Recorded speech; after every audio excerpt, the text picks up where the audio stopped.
Lanjut memasuki jalan yang sempit, mobilnya terhalang oleh sebuah mobil mini yang dikendarai oleh seorang kakek. Karena kesal Bond tidak bisa menyusulnya, akhirnya dia mendorong mobil si kakek itu sampai kecepatan tinggi, hingga sampai di ujung di sebuah tempat parkir, dan kakek tua itu pun dikejar. Bond terlihat santuy dan menelepon Moneypenny yang baru saja wik-wik dengan seseorang. Dia meminta informasi tentang kejadian di Hamburg dan Tunisia, dan seseorang yang bernama Sang Raja Pucat atau Mr. White pernah berurusan dengan si Bond ternyata. Kemudian, Bond pun meminta Moneypenny mencari informasi seseorang yang bernama Franz Oberhauser atau ayah adopsinya. Di sini Bond kembali mencoba persenjataan mobil yang dirancang Key, lalu dia menekan tombol knalpot dan keluarlah api dari knalpotnya. Ketika mobil yang digunakan Algojo itu terbakar, Bond menekan tombol udara dan dia terpental ke atas, lalu mobilnya terjun ke sungai. Dan Bond mendarat dengan selamat. Beralih scene dalam pertemuan di Tokyo, C berusaha meyakinkan 9 negara dalam hubungan intelijen. Jika semuanya setuju, kerjasama bisa dilakukan. Namun, satu negara yaitu Afrika tak menyetujuinya. Pimpinan Bond mendapat pesan darurat yang isinya sebuah berita di mana mobil ciptaan Key terjun di sebuah sungai di Roma. Di sini, pimpinan Bond mencurigai bahwa Bond tidak ada di London. Kemudian, dia langsung menelepon Key dan meminta informasi keberadaan Bond. Dan ternyata, dia sekarang berada di Altaussee, Austria. Namun, Key berbohong kepada atasannya bahwa Bond sedang berada di Chelsea. Berpindah tempat ke Altaussee, Austria, Bond menemukan sebuah rumah yang lumayan besar dan terpencil, dan dia juga menemukan seseorang yang dipanggil-panggil sebagai Sang Raja Pucat. Dia adalah mantan organisasi dengan simbol gurita yang membelot karena sudah tidak sesuai dengan hati nuraninya, karena memperdagangkan wanita dan anak-anak. Sang Raja Pucat ini bersembunyi di sini dan berusaha melindungi putrinya, dan Bond menjanjikan kepadanya untuk melindungi putrinya. Sebagai jaminan, dia memberikan senjatanya kepada pria itu. Dengan demikian, Sang Raja Pucat ini memberikan informasi tentang keberadaan putrinya, dan putrinya akan menuntun Bond untuk menemukan El American. Setelah memberikan informasi tersebut, Sang Raja Pucat ini langsung bunuh diri. Setelah tewas, Bond mengambil sebuah foto dia dan putrinya untuk mengenali wajah putri dari Sang Raja Pucat ini. Kembali ke M dan C, pimpinan Bond yang berambisi keras mengawasi semua orang termasuk anggota MI6. Lalu M memberikan gambaran bahwa robot tak bisa menjalankan 100% keputusan. Karena untuk menarik pelatuk kau harus yakin, tentu kau harus menyelidiki, menganalisis, menilai, mengincar, lalu kau harus menatap matanya.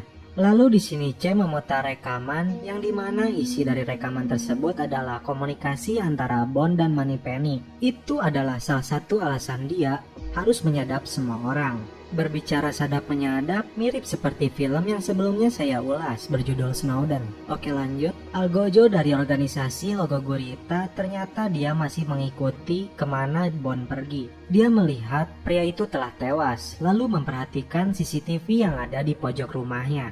Nah, di sini Bond telah menemui putri dari Sang Raja Pucat. Dia bernama Madeleine Swan. Wanita itu awalnya mengira Bond adalah calon pasiennya. Namun ketika Bond menyebutkan pekerjaannya adalah seorang pembunuh, si wanita itu langsung berpikir nasib ayahnya yang telah dibunuh oleh si Bond. Bond pun menyangkal karena ayahnya bunuh diri dan dia datang ke sini untuk menyelamatkannya, sekaligus meminta informasi tentang lokasi El American. Wanita itu masih tak percaya dengannya, kemudian meminta Bond keluar dari kantornya. Bond yang mengalah akhirnya dia keluar dan ternyata Key datang ke lokasi itu. Dia meminta Bond kembali ke Inggris dan menyelesaikan masalah di kantornya karena karir si Key dan si Moneypenny terancam. Bond kepada si Key masih berharap mencari kebenaran tentang seseorang yang bernama Franz Oberhauser yang telah tewas 20 tahun lalu. Dan untuk terakhir kalinya, Bond memberikan cincin kepada Key dengan harapan Key dapat memberikan informasi yang cukup mendalam. Tanpa disadari, Algojo dari organisasi berlogo gurita sudah membawa Madeleine. Bond pun berusaha mengejarnya. Di sisi lain, Key sambil menaiki sebuah kereta gantung mencari informasi mengenai cincin berlogo gurita yang diberikan Bond. Namun di hadapan dia sudah berada seseorang yang mengawasi entah dari organisasi mana. Beruntungnya Ki dapat melarikan diri. Kembali ke Bond yang menaiki sebuah pesawat capung mengejar si Al Gojo yang membawa Madeleine. Nih bro, sedikit cuplikan kekerenan yang ditampilkan oleh Bond.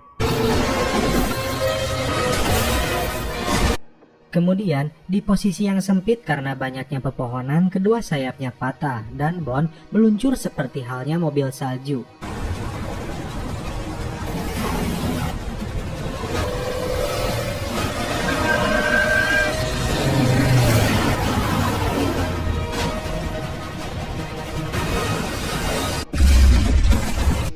Kemudian, keluar dari mobil itu, Dr. Madeleine malah marah kepada si Bond.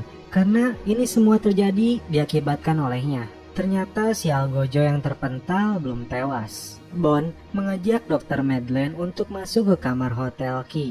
Dan di sini juga Bond mendapat info kalau anggapannya benar. Franz Oberhauser masih hidup dan dia yang mendalikan organisasi mafia ini. Mereka adalah Le Chiffre, Quantum, Sciarra, dan teman si Bond, Mr. Silva, terhubung oleh satu orang yang bernama Franz Oberhauser. Dan terungkap, nama dari organisasi ini adalah Spectre. Lalu Ki menyalakan televisi dan melihat berita bahwa di Afrika telah terjadi sebuah ledakan. Lalu Bond meminta Ki segera kembali ke markas dan terus mengawasi keberadaan Bond. Bond dan Dr. Swan sampai di sebuah kota bernama Tangier di Maroko. Di rumah peninggalan orang tuanya, Bond mencari sesuatu yang penting untuk mengungkap semua ini. Namun yang dia temukan hanya sebotol minuman keras. Dr. Swan yang sedih atas kepergian ayahnya mencoba minuman keras. Begitupun si Bond yang sama-sama meminumnya. Namun adegan yang kita harapkan, yaitu hot jeletot celepot, tidak dikabulkan di sini guys, anjing. Bond yang tidur di kursi terbangun ketika ada seekor tikus yang datang dari lubang dinding rumah tersebut. Dan ternyata ada sebuah ruangan rahasia di mana ayahnya wanita itu menyimpan berbagai dokumen termasuk komputer lama yang menyimpan koordinat tempat rahasia organisasi mereka. Beralih scene ke rapat 9 negara yang dipimpin oleh kepala keamanan gabungan yang menyebalkan yaitu si C. Afrika yang sebelumnya tidak menyetujui program ini, mereka langsung merubah keputusannya. Nah, kita ambil kesimpulan, kenapa bisa Afrika langsung mengubah 180 derajat keputusannya? Itu dikarenakan karena tadi kan ada berita tuh tentang terjadinya ledakan di negara mereka atau di negara Afrika. Nah, itulah yang menyebabkannya. Tentu saja, ini bagi C sebagai sebuah pencapaian. Namun, bagi organisasi MI6 di mana Bond bertugas menjadi ancaman. Karena program Double Zero akan ditiadakan, artinya seluruh organisasi ini akan dibubarkan. Dan M bersama Moneypenny yang datang terlambat sangat muak kepada C. Naik sebuah kereta api, Bond dan Swan menuju Afrika. Bond yang awalnya ingin mengajari wanita itu menggunakan senjata untuk keselamatannya, namun ternyata si wanita itu sudah lihai meskipun dia membenci senjata. Ki dan Moneypenny menemui M untuk meminta bantuan menolong Bond di Afrika. Namun karena M merasa C telah mengawasi mereka semua, maka akan membuka informasi bagi C jika kita menolongnya. Untuk itu Ki meminta chip dalam darah Bond dimatikan, biarkan Bond bekerja sendiri. Di sebuah restoran, Dr. Swan mengadakan makan malam dengan si Bond. Terlihat Dr. Swan tampil cantik dan bikin gegetret kepala. Dan tiba-tiba, si Al Gojo datang dan menghajar Bond. Perkelahian sengit pun terjadi.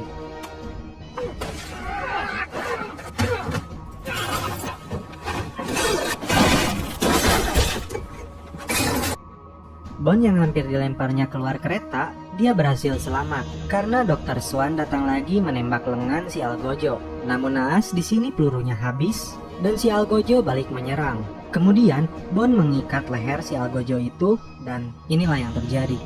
Shit. Akhirnya mereka berdua sampai di sebuah tempat padang pasir yang gersang.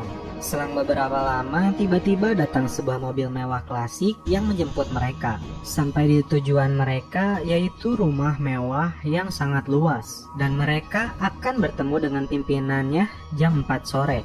Bond, dia diantarkan masuk ke sebuah ruangan dan terdapat sebuah foto dirinya bersama ayah adopsinya. Dan seorang anak yang kita kira dia adalah Franz. Mereka berdua masuk ke sebuah ruangan gelap dan di sini terdapat batu meteor yang menyebabkan wilayah yang dibangun ini menjadi kawah. Lalu sosok Franz kembali muncul. Dia adalah pimpinan organisasi yang diberi nama Spectre. Bond dan si wanita itu kemudian dibawa ke sebuah ruangan yang dipenuhi berbagai alat komunikasi canggih. Dan ternyata tempat ini menjadi pusat intelijen melebihi kemampuan pemerintah. Dan si C yang menjadi kepala keamanan gabungan ternyata bagian dari sindikat ini. Lalu Franz memperlihatkan secara live melalui CCTV-nya M sedang memberikan pesan terakhir kepada organisasi MI6. Kebencian Franz kepada Bond mulai terbentuk ketika ayahnya mengadopsi Bond dan meminta Franz menjadi kakaknya. Semua wanita di sekeliling Bond dibunuhnya, termasuk M, atasan yang paling dekat dengannya. Selanjutnya, Franz memperlihatkan rekaman ketika ayah dari Dr. Swan melakukan bunuh diri. Karena sedang melihat rekaman tersebut, Bond tidak menyadari bahwa di belakangnya ada yang memukul kepalanya yang membuatnya pingsan. Begitu terbangun, Bond tiba-tiba ada di sebuah ruangan. Dia yang pingsan akan dibor bagian kepala dan matanya untuk menghilangkan semua ingatannya. Bor pertama masuk ke bagian kepala sebelah kanannya. Lalu Dr. Swan bertanya, "Kenapa kau melakukan ini?" Franz menjawab, dia iri akan kasih sayang yang diberikan kepada Bond. Sambil kesakitan, Bond bertanya kepada Franz, "Kau membunuhnya?"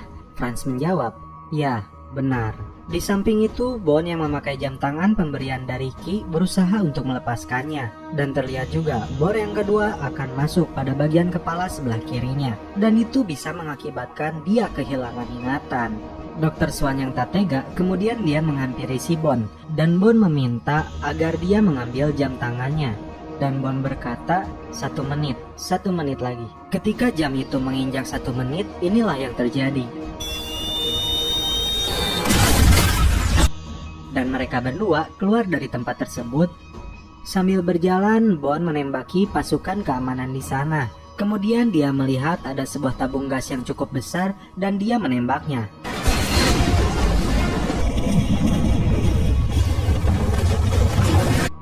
Mereka berdua naik helikopter untuk kembali ke London.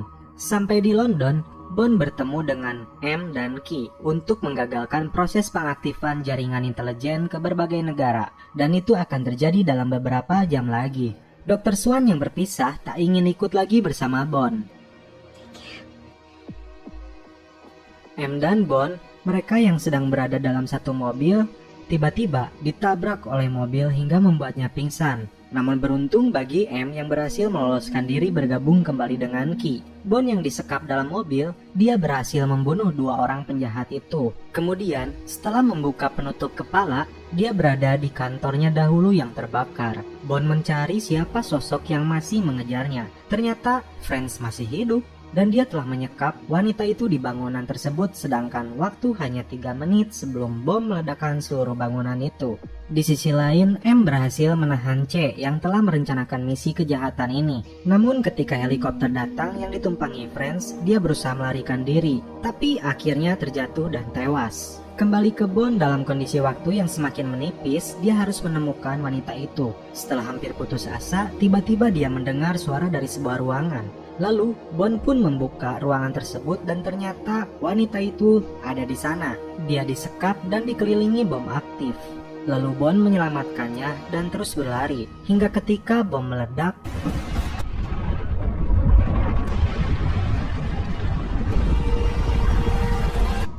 Bond berhasil selamat menaiki perahu. Melihat Franz yang berada dalam helikopter yang sedang terbang, Bond mengejarnya dan mencoba menembak helikopter tersebut beberapa kali. Akhirnya mesinnya kena dan helikopter tersebut jatuh di sebuah jalan.